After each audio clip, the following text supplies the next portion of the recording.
ಪ್ರಕಾರ ಇದೆ. ಗಮಕ ಅಂತ ಹೆಸರು, ಇವೆಲ್ಲ ಕೇಳಿರ್ತೀರಾ. ಮೊದಲೆಲ್ಲ ಹಳ್ಳಿಗಳಿಗೆ ಹೋಗಿ ಕರ್ನಾಟಕ ಭಾರತ ಕಥಾಮಂಜರಿ ಅಥವಾ ನಮ್ಮ ಶ್ರೀರಾಮಾಯಣ ದರ್ಶನಂ ಇಂತಹ ಅದ್ಭುತವಾದ ಕಾವ್ಯ ಪ್ರಕಾರಗಳನ್ನು ತಗೊಂಡು ಹೋಗಿ ಬೇರೆ ಬೇರೆ ರಾಗಗಳಲ್ಲಿ ಅದನ್ನ ಪ್ರಸ್ತುತಪಡಿಸುವಂತಹ ಒಂದು ಅದ್ಭುತವಾದ ಕಲೆ ಇತ್ತು. ಅದು ನಶಿಸ್ತಾ ಇದೆ.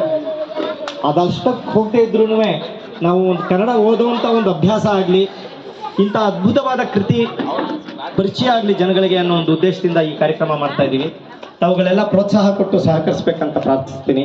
ಸ್ವಲ್ಪ ಡ್ರೈ ಸಬ್ಜೆಕ್ಟು ಆದರೂ ತಾವೆಲ್ಲ ಅರ್ಥ ಮಾಡಿಕೊಂಡು ಈ ಸಾಹಿತ್ಯದ ಒಂದು ಏನು ರಸ ಇದೆ ಅದನ್ನು ಅನುಭವಿಸ್ತೀರಾ ಅಂತ ನಾನು ಭಾವಿಸ್ತೀನಿ.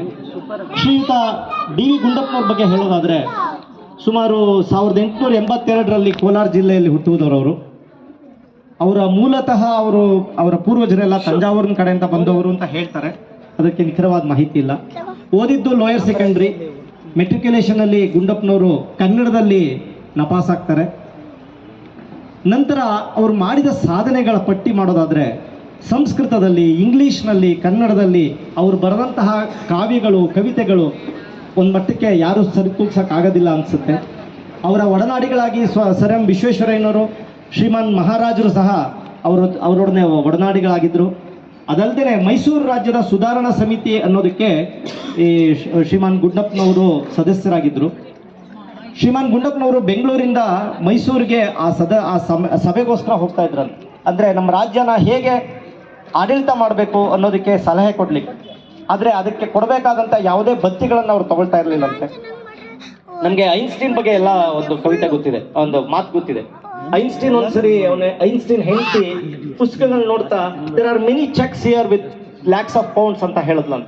ಅದಕ್ಕೆ they have become old bookmarks, please throw them and put new bookmarks ಅಂತ ಹೇಳೋದಂತ ಮಹಾನ್ ವ್ಯಕ್ತಿ ಅಂತ. ಅದೇ ರೀತಿ ನಮ್ಮ ಗುಂಡಪ್ಪನವರು ಸಹ ಯಾವುದೇ ರೀತಿಯ ದುಡ್ಡಿನ ಅಪೇಕ್ಷೆ ಪಡೆದೆ ಬಹಳ ಕಷ್ಟಪಟ್ಟು ಜೀವನ ಮಾಡಿದಂಥ ವ್ಯಕ್ತಿ. ಆ ಬಡತನದಲ್ಲಿಯೂ ಈ ಕೆಸರಿನಲ್ಲಿ ಕಮಲ ಹುಟ್ಟೋ ಥರ ಈ ಅದ್ಭುತವಾದ ನಮ್ಮ ಈ ವೇದ ಪರಂಪರೆ ಅಥವಾ ವೇದಾಂತ ಪರಂಪರೆ ಏನಿದೆ ಅದನ್ನೆಲ್ಲ ಕನ್ನಡೀಕರಿಸಿ ಕನ್ನಡಿಗರಿಗೋಸ್ಕರ ಈ ಮಂಕುತಿಮ್ಮನ ಕಗ್ಗವನ್ನು ಕೊಟ್ಟಿದ್ದಾರೆ. ಮಂಕುತಿಮ್ಮನ ಕಗ್ಗದಕ್ಕೆ ಇನ್ನೊಂದು ಹೆಸರು ಕನ್ನಡದ ಭಗವದ್ಗೀತೆ ಅಂತ. ಭಗವದ್ಗೀತೆಯಲ್ಲಿ ನಿಮಗೆಲ್ಲ ಗೊತ್ತೇ ಇದೆ, ಕೃಷ್ಣ ತನ್ನ ಜೀವನದಲ್ಲಿ ಬಂದಂತಹ ಅತ್ಯಂತ ದೊಡ್ಡ ಸಮಸ್ಯೆಯನ್ನು ಎದುರಿಸಲಾಗದೆ ಕಂಗಾಲಾಗಿ ಕೈಕಾಲು ನಡ್ಕ ಬಂದು ನಿಂತಿದ್ದ ಅರ್ಜುನನಿಗೋಸ್ಕರ ಹೇಳಿದಂಥ ಒಂದು ಗೀತೆ. ಹಾಗಾಗಿ ಭಗವದ್ಗೀತೆ ಕೇವಲ ಒಂದು ಧರ್ಮದ ಪುಸ್ತಕ ಅಲ್ಲ, ಅದು ಒಂದು ತರ್ಕದ ಪುಸ್ತಕ. ಕರ್ಮಯೋಗ ಮತ್ತೆ ಭಕ್ತಿ ಯೋಗ ಮತ್ತೆ ಜ್ಞಾನ ಯೋಗವನ್ನು ಬೋಧಿಸಿದಂತಹ ಭಗವದ್ಗೀತೆ. ಇದನ್ನೆಲ್ಲ ತಾವು ಸ್ವಲ್ಪನಾದ್ರೂ ಅಧ್ಯಯನ ಮಾಡಬೇಕು ಅಂತ ನಿಮ್ಮಲ್ಲಿ ಪ್ರಾರ್ಥಿಸ್ತೀನಿ.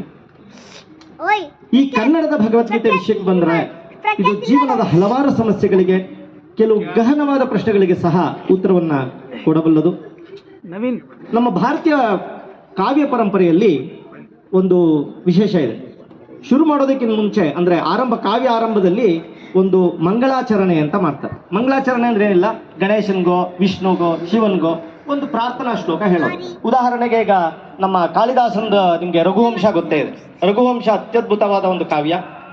ಅದು ಆರಂಭ ಆಗೋದು ವಾಗರ್ಥಾವಿವ ಸಂಪ್ರಥೌ ವಾಗರ್ಥ ಪ್ರತಿಪತ್ತಯೇ ಜಗತಃ ಪಿತರೌ ಒಂದೇ ಪಾರ್ವತಿ ಪರಮೇಶ್ವರ ಅಂದ್ರೆ ಅವನು ಯಾವ ರೀತಿ ಬಳಸ್ತಾನೆ, ವಾಕ್ ಮತ್ತು ಅರ್ಥ ಇದನ್ನ ಎರಡು ಬೇರೆ ಮಾಡ್ಲಿಕ್ಕೆ ಆಗೋದಂತೆಲ್ಲ. ವಾಕ್ ಬಂದ ತಕ್ಷಣನೇ ಅರ್ಥನೂ ಬಂದ್ಬಿಡುತ್ತೆ. ಪಾರ್ವತಿ ಪರಮೇಶ್ವರರು ಹೇಗಿದಾರಂತಪ್ಪ ಅಂದ್ರೆ ವಾಕ್ ಮತ್ತು ಅರ್ಥ ಹೇಗೆ ಜೊತೆಯಾಗಿರ್ತದೋ ಹಾಗಿರ್ತಾರಂತೆ. ಅಂಥ ಪಾರ್ವತಿ ಪರಮೇಶ್ವರರಿಗೆ ಜಗತಃ ಪಿತರೋ ಒಂದೇ ಅಂದ್ಬಿಡ್ತಾನೆ. ಜಗಕ್ಕೆ ಪಿತರು ಅಂದ್ರೆ ತಂದೆ ತಾಯಿಗಳಾದಂತಹ ಪಾರ್ವತಿ ಪರಮೇಶ್ವರಿಗೆ ನಮಸ್ಕಾರ ಅಂತ ಆರಂಭ ಆಗುತ್ತೆ. ಹಾಗೆ ನಮ್ಮದೇ ಆದ ಕುಮಾರವ್ಯಾಸ ಭಾರತಕ್ಕೆ ಬರೋದಾದ್ರೆ ಶ್ರೀವನಿತೆಯ ರಸನೆ ಅಂತ ಶುರುವಾಗುತ್ತೆ. ಅಗೇನ್ ವಿಷ್ಣು ಸ್ತುತಿಯೊಂದಿಗೆ ಆರಂಭ ಆಗುತ್ತೆ. ಹಾಗೇನೆ ಈಗ ನಮ್ಮ ಗುಂಡಪ್ಪನವರು ಕಗ್ಗದಲ್ಲಿ ತಮ್ಮ ಮೊದಲನೇ ಪದ್ಯವನ್ನ ಬರೆದಿದ್ದಾರೆ. ಅದು ಸಹ ಒಂದು ರೀತಿ ಮಂಗಳಾಚರಣೆನೆ. ಅದು ಹೇಗಿದೆ ಅಂತ ನಮ್ಮ ಅವನಿ ಬಾಯಲ್ಲಿ ಕೇಳೋಣ.